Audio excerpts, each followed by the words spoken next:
Okay, hi. This is for week 5, assignment 2.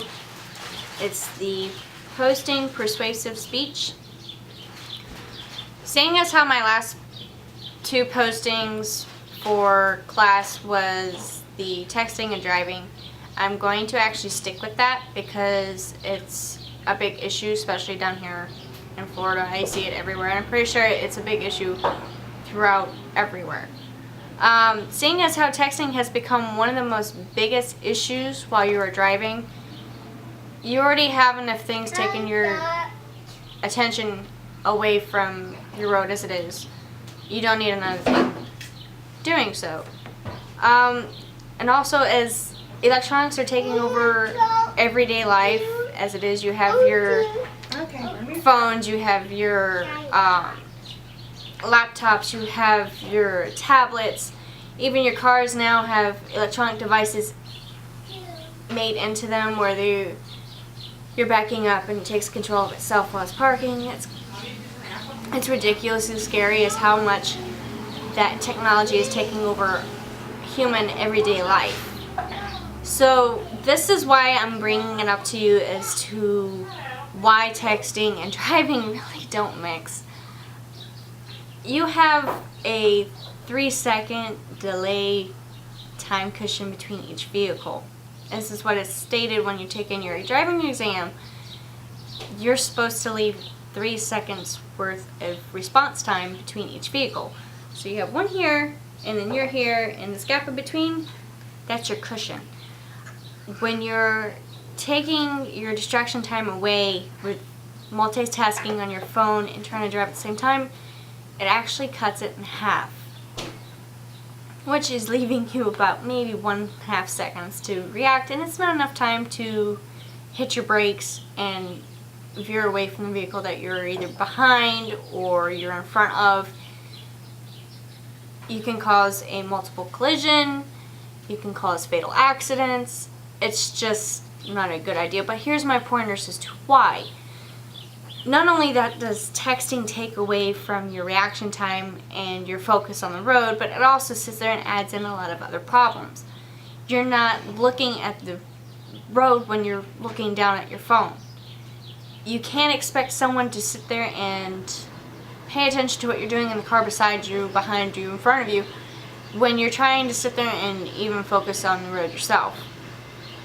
But when you throw in a cell phone into that, it's going to add in a whole nother world of issues.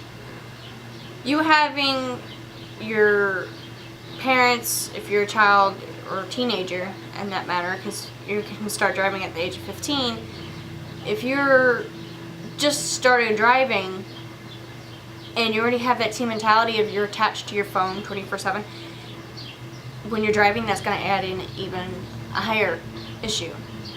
You need to sit there, and not only do you have to buckle up, but you have to put the phone down.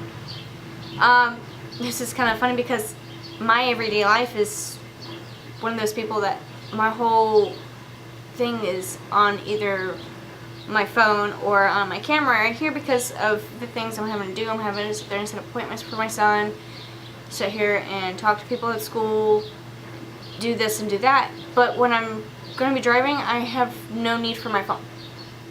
Especially when my son is in the back seat, really don't need to have the phone in your hand.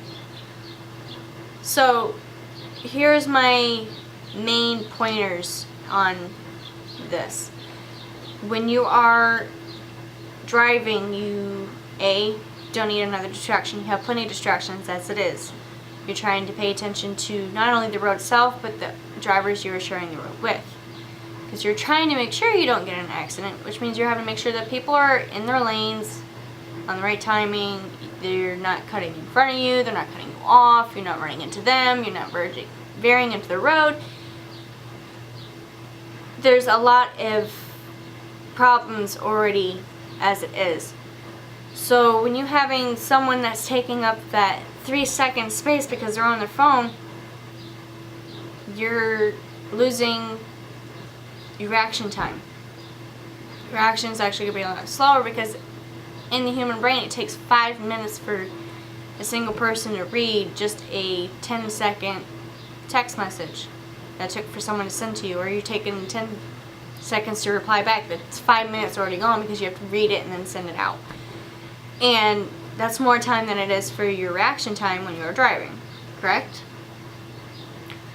So, where's my issue is you're not paying attention.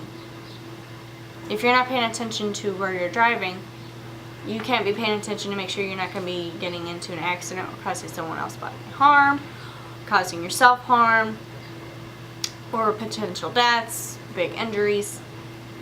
It's just one of those issues that is not a good thing. On top of that, with everything else going on in the world, you can wait till another time to sit there and take care of it. If it's an emergency, pull over to the side of the road, park your car, turn the engine off, and then read to see what it says or make your call. When you're done, buckle yourself back up, start the car, and get back on the road. And if it's not a dire need to do so, wait until you get to your destination to let the person know you have arrived at your destination, or there has something that has been come up, so you're going to be running late. But you wait until you get to a point where you can stop and do so. Don't do it while on the road. Don't do it while you're driving. There has been way too many accidents in the U.S. due to texting and driving that it is so hard to even keep up with the number now. In 2012, there was over 3,000 injuries due to texting and driving.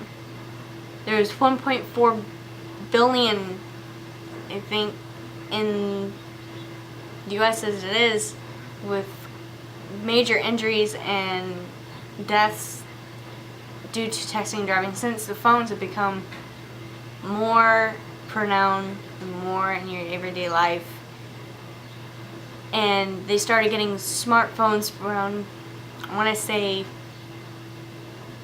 2006 is when smartphones really started coming out, and then you got the Androids, and then now you got what we have now.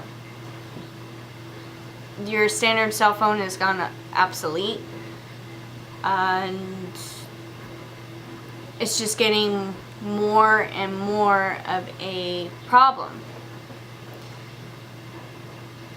So when you have, this is your phone, okay, mine's, it's on, but not getting anything in. But when you have your phone and you're driving, turn on silent, turn it off, put it in the glove box or your middle console, somewhere where it's not going to be in your hand right at that moment.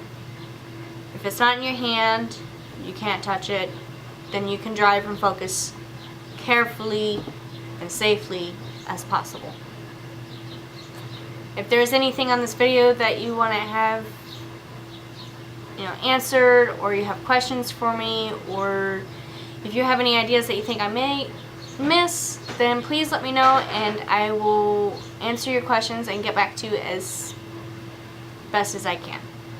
So I'm going to sit there and sign off and wish you a good day and enjoy your week.